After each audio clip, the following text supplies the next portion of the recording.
आबना Hormuz के करीब ईरानी जज़ायर पर कब्ज़े का अमरीकी मनसूबा बेनकाब। ट्रंप ने ईरान के जज़ायर पर कब्ज़े के लिए तैयारियां शुरू कर दी, लेकिन ये सवाल पैदा होता है कि क्या वाकई अमेरिका ईरान के इन जज़ायर पर बाआसानी कब्ज़ा कर सकेगा और उसे इन जज़ायर पर कितने मेरीन्स उतारने पड़ेंगे। इस बारे में अज़हर अली ख़ान से बात करते हैं। अज़हर भाई, मनसूबाबंदी की जा रही है कि आबना हुर्मस के करीब जो ईरानी जज़ायर हैं उन पर कब्ज़ा किया जाए, लेकिन क्या अमेरिका के लिए इतना आसान है कि वो इन जज़ायर पर कब्ज़ा कर सकता है और वहाँ पर कब्ज़े के लिए कितने मेरीन्स अमेरिका को उतारने पड़ेंगे और क्या वो मेरीन्स बचकर वापस जा सकेंगे? अदिल भाई, सबसे पहले हमें लोगों को ये समझाना चाहिए और ख़ुद भी समझना चाहिए कि इन जज़ायर की अहमियत क्या है। सबसे इम्पॉर्टेंट चीज़ ये कि जो जज़ायर हैं ना ईरान के, ये बहुत ही कीमती जज़ायर हैं, इसलिए कि यहाँ पर बहुत सी ऑयल फैसिलिटीज़ हैं, तेल निकलता है, बरामद होता है, 90% उसकी शहरग है, ऑयल नर्व है ईरान की। इस पर कब्ज़ा करने का मकसद ये है कि उसको मुआशी तौर पर बिल्कुल ख़त्म कर देना। ठीक है।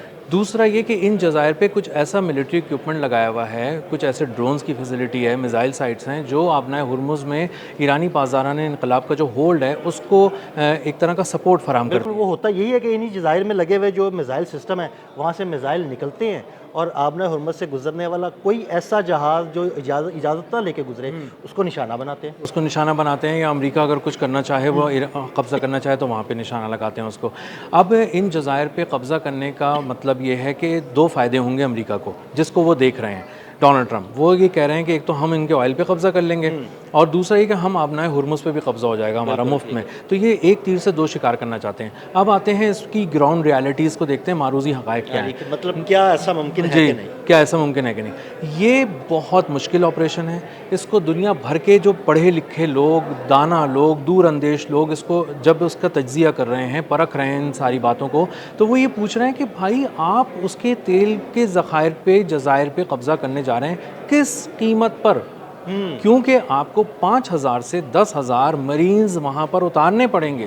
5,000 से 10,000 मरीज, अमरीकी तादाद है जी, और ये स्पेशल लोग होंगे, ये कमांडोज होंगे, ये आम फौजी नहीं होंगे। ये आप जब उतारेंगे तो वो कब्ज़ा करेंगे। अब ये बिल्कुल सीधा सीधा अमेरिका का वर्जन लेके चलते हैं कि वो उतरे और उन्होंने कब्ज़ा कर लिया। ईरान को कुछ भी नहीं करना। अगर ईरान मुकम्मल तौर पर भी नाकाम हो गया, अगर हम अमरीका यानी ईरान किसी किस्म की रिटेलिएशन नहीं दिखाता, उनको कब्जा करने देता है और फॉर एग्जांपल कब्जा हो गया, उसके बाद क्या होगा? उसके बाद ये होगा कि अमेरिका रोज़ मरेगा, क्योंकि अमेरिका से कब्ज़ा फ़ौरन नहीं छुड़ाना ईरान को रोज़ाना वार करना है, उनको थका देना है, उनको परेशान। यानी ईरान रोज़ छोटे छोटे हमले उन जज़ायर पे करेगा, अमरीकी मरीन्स पर करेगा, और जब वो जज़ायर पर अमरीकी मरीन्स पर हमले करेगा तो कोई सेफ़ जगह तो है ही नहीं अमेरिकन के लिए, तो इसका मतलब है कि रोज़ अमरीकी मरीन्स वहाँ पर मरेंगे। जी, और दूसरी बात ये कि एक तो अमरीकी मरीज़ वहाँ गैर महफूज जाएंगे। जितने आपने ज़मीन पर उतार दिए हैं और जिन्होंने कब्ज़ा कर लिया है, वो अंदर और बाहर हर तरफ से ईरान के निशाने पर आ जाएंगे। रोज़ाना 1 से लेकर 10-20 जितने ईरान चाहेगा उतने मार सकेगा। दूसरी बात कि उनको अगर सपोर्ट चाहिए होगी किसी किस्म की गैर मामूली, तो उसके लिए हेलीकॉप्टर्स, तैयारे, ट्रांसपोर्ट प्लेन्स वगैरह चाहिए होंगे। ये सब जहाँ से गुजर कर वहाँ पहुँच रहे हैं ना, या तो कब्ज़े के लिए या उनकी मदद के लिए, वो सारा मौत का जाल है जो ईरान ने बिछाया। हाँ, ज़ाहिरी बात है, मौत का जाल है, और उसी मौत के जाल में आकर कई अमरीकी तैयारे, हेलीकॉप्टर्स और ड्रोन्स लापता हो चुके हैं। जी, लापता हो चुके हैं, तबाह हो चुके हैं, और अमेरिका के जदीद तरीन जो सर्वेलेंस का निज़ाम है, ढूंढने का निज़ाम है, उसको भी नहीं मिले। अब अगर ये वहाँ चाहते हैं कि वहाँ पे कब्ज़ा करें, तो ये वहाँ पे लाएंगे, तैयारों के ज़रिए ऊपर से उतारना शुरू करेंगे अपने मरीन्स को, 5,000 10,000। लेकिन मेरा ये सवाल है कि ट्रांसपोर्ट तैयारा है जिसके ज़रिए मरीन्स को उतारा जाता है, नॉर्मली वो छाता बरदार होते हैं, किसी ट्रांसपोर्ट तैयारे से कूदते हैं और किसी जगह पर आते हैं, तो भाई क्या वो ट्रांसपोर्ट तैयारा ईजीली मूव कर सकेगा उन फिज़ाओं में? बिल्कुल मूव नहीं कर सकेगा। वो ईरानी एयर स्पेस के अंदर आएगा और फंस जाएगा बुरी तरह। उसको ड्रोन्स शिकार कर रहे होंगे, उसको मिसाइल शिकार कर रहे होंगे, उसको स्नाइपर शूटिंग के ज़रिए, स्नाइपर्स जो हैं वो उन्होंने बिल्कुल मिट्टी के साथ मिला के बिछाए हुए हैं ईरान ने, वहाँ पे जज़ायर में। वो यूँ समझ लें मिट्टी ओढ़ कर लेटे हुए हैं और मुसलसल अलर्ट हैं, और पिछले 2 महीने से ख़ास तौर पे बहुत अलर्ट हैं। और ज़्यादा ईरान की कोशिश ये है कि फ़िज़ा में ही इन छाता माता बरदारों को मार दिया जाए, और जब ये छलांग लगाएं ऊपर से तो इस तरह से इनको मारा जाए कि इनके तैयारे भी तबाह हों, और ये जब हवा में हों तो ये जब नीचे उतरें तो ये ज़िंदा ना हो, इनकी लाशें गिर रही हों आसमान से। तो अमरीकी फ़ौजियों की लाशें आसमान से बरसाने का एक पूरा एक मरबूत निज़ाम है जो ईरान ने बिछा के रखा है। इसकी वीडियोज़ भी जारी की हैं उन्होंने, और उन्होंने बताया है कि हमने जज़ायर के लिए क्या हिकमत अमली अपनाई हुई है और ख़ास तौर पे रेगिस्तानी इलाकों के लिए क्या किया है। तो इन्होंने दो ही जगह कब्ज़ा कर सकते हैं, या तो ये जज़ायर पे कब्ज़ा करेंगे या ये रेगिस्तानी इलाकों पे करेंगे जहाँ पे ये समझते हैं कि इनके जौहरी असासे महफूज हैं। रेगिस्तानी इलाकों पर कब्जा करना कोई आसान काम है? रेगिस्तानी इलाके, इतना शदीद मौसम वहाँ पे होता है, ये तो मारे जाएंगे वहाँ पर भी। ये मारे गए हैं। $800 मिलियन के तैयारे जो उनके पिछली एपिसोड, हाँ बिल्कुल, वो रेगिस्तानी इलाके में उतरे थे, उसके बाद परवाज़ नहीं भर सके जी, वो उतरे और उतरते ही उनको भागना पड़ा और कुछ तैयारे उसमें तबाह हो गए और बहुत से फ़ौजी उन्होंने मारे गए, जिस बात को छुपाया जाता रहा। ईरान क्लेम करता रहा कि बहुत सी लाशें वहाँ पे अमेरिकी फ़ौजियों की थीं और ज़ख्मी भी बहुत सारे हुए। तो इन जज़ायर पे कब्ज़ा करने के बारे में डोनाल्ड ट्रंप को जब भी ब्रीफिंग दी जाती है, डोनाल्ड ट्रंप खुश हो जाते हैं कि हाँ, हम जज़ायर पे कब्ज़ा करेंगे। लेकिन जब वो उनको दोबारा याद आता है कि इसकी जो ग्राउंड रियलिटीज़ जब वो देखते हैं ना, तो उन्हें पता लगता है कि भाई ये मुमकिन नहीं है। वो कहते हैं जो प्रोसेस है ना वो बहुत तकलीफ दे। अच्छा, फिर ये कि आप उस पर कब्ज़ा करने के बाद और मारे जाएंगे, आप पूरी दुनिया रोज़ाना आप पे हंसेगी, आपके फ़ौजियों के मरने की इत्तलात आती रहेंगी, उन पे हमले होते रहेंगे। ईरान के पास शॉर्ट रेंज बैलिस्टिक मिसाइल्स हैं, ख़ास तौर पे इसलिए हैं कि वो शॉर्ट रेंज में बैलिस्टिक मिसाइल फायर करें इन फ़ौज पे।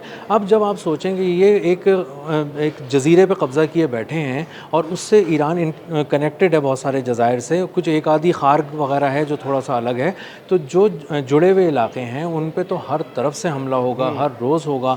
छोटे छोटे हमला करके इतना मसरूफ़ कर देंगे, इतना गुस्सा दिला देंगे, इतना तोड़ देंगे उनके अज़्म हौसले को जिस तरह का भी वो है, कि वो थक जाएंगे। और फिर कॉस्ट, मिलिट्री कॉस्ट जो इस वक्त मीटर डाउन हुआ है, तेज़ी से चल रहा है इस वक्त वॉर का मीटर, और अमेरिका मुसलसल सीज़ फायर के दौरान भी पे करता रहा है खर्चे, और अब जब वो हमले कर रहा है तो वो और महंगे हमले हो गए हैं। तो अगर वो मज़ीद आकर जज़ायर पे बैठे रहे, उस पर कब्ज़ा करने की कोशिश की, तो बहुत बुरी तरह मुँह की खाएंगे।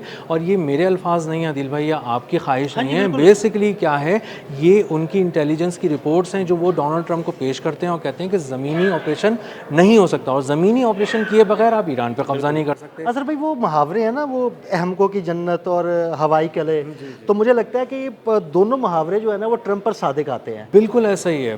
डोनाल्ड ट्रंप खुद खुश वो किसी वो अहमको की जन्नत में रहता है, मुझे लगता है। वो तो आप सोचें कि वो इस तरह की उसका उनका जहन है कि वो एक चीज़ के ऊपर जब ब्रीफिंग लेते हैं और बड़ी तफसील से उनको सब कुछ बता दिया जाता है, तो कुछ दिन के बाद फिर वही बात करते हैं। और उनको भी सलाम है जो उनको ब्रीफिंग देते हैं, वो उनको दोबारा वही ब्रीफिंग देते हैं कि ये पॉसिबल नहीं है हमारे लिए, और अगर पॉसिबल है तो वो इतनी लाशों के ऊपर है, अमरीकी मरीन्स की, अमरीकी इक्विपमेंट की, अमरीकी तैयारों की तबाही की एक पूरी एक चेक लिस्ट है जो बहुत लंबी चौड़ी है कि आप इतनी कुछ कुर्बानी देके करना क्या है, आपको एक जजीरे पर कब्जा करना है, कितने दिन के लिए, किस कीमत पर, इसका जवाब किसी के पास नहीं है। आप कितने दिन खड़े रहेंगे वहाँ पे, आप पे तो हमले होते रहेंगे और आप उसका जवाब कुछ नहीं दे सकेंगे, और आप एक अलग से जजीरे पे आके कट जाएंगे। अगर आपकी मिलिट्री इक्विपमेंट को रोक दिया जाए, आपकी खुराक को रोक दिया जाए, आपकी फ्यूल सप्लाईज को रोक दिया जाए, ये है कि खुराक कहाँ से लेंगे? अगर उन जजीरों पर वो आते हैं तो वहाँ पर मेरीन्स को खुराक कैसे मिलेगी? ये सबसे ज़्यादा अहमियत की बात जी। वो उनको तो ट्रांसपोर्ट तैयारे लेकर आएंगे, आप F-35 से तो तैयार है, तो वो बात हुई ना कि अगर ट्रांसपोर्ट तैयारे लेकर आएंगे तो ट्रांसपोर्ट तैयारों का उन फिजाओं में आना बिल्कुल आसान काम नहीं है, बहुत ख़तरनाक है। ट्रांसपोर्ट तैयारे किसी हद तक एक दर्जे आप कह लें कि बच जाएंगे जब वो मरीन्स को उतार होंगे हज़ारों फुट की बुलंदी से, लेकिन जब वो किसी और काम के लिए थोड़ा नीचे लो फ्लाइट लेंगे तो वो बहुत बुरी तरह निशाना बनेंगे। वैसे जो उनके पास एक ओवरऑल एक इक्विपमेंट और मिलिट्री सिस्टम और देखने की सलाहियत है ईरान के पास, वो इस कदर ज़बरदस्त है कि वो इन ट्रांसपोर्ट तैयारों को भी निशाना बना सकते हैं, जो कि उन्होंने रीफ्यूलिंग टैंकर्स KC-135 को अगर आप देखें वो निशाना बना चुके हैं, और उनके पास एक लिस्ट है जो लंबी चौड़ी है जिसमें उन्होंने कहा कि कई तैयारे तबाह हो गए। तो ये इतना आसान नहीं है। बहुत सारी बातें जो हैं वो ख्वाहिश की हद तक तो डोनाल्ड ट्रंप के दिल में हो सकती हैं और वो कह सकते हैं हाँ ऐसा कर दो, लेकिन जब मैदान जंग में ऐसा मुमकिन नहीं है, और ये अमरीकी फ़ौज बार बार उन्हें बता रही है। बहुत शुक्रिया अज़हर भाई ने बड़ी तफसील के साथ इस सारे मामले पर रोशनी डाली। मज़ीद अपडेट्स के लिए हमें फॉलो करते रहें। अदील अहमद और अज़हर अली ख़ान को इजाज़त दीजिएगा। अल्लाह हाफ़िज़।